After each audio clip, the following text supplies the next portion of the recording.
خبر د القاعده ډلې مشر الله مولا هیبت الله اخوندزاده سره بیعت تازه کړی. نور حال را سره په ویډیو کې وګورئ او افغان ټوډې نیوز چینل در سره سبسکرایب کړئ.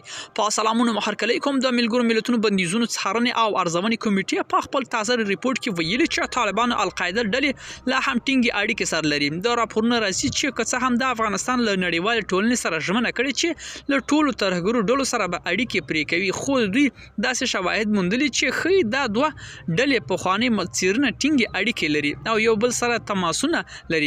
د راپورونو کې کاږي چې د القاعده ډلې مشر ایمن الظواهر د افغانستان له مستر مشر شیخ هیبت الله اخوندزاده سره بیعت تازه کړی دی.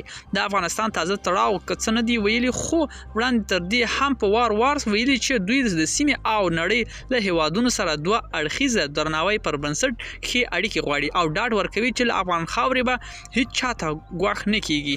ملګرو، دا وه زموږ چمتو شوي ویډیو. که ستاسو د ویډیو په اړه کوم نظر پیشنهاد لرئ موږ سره په کومنټونو کې شریک کړئ او د لا ښکلو ویډیوګانو لپاره له موږ سره پاتې شئ. تر بیا ښې چارې.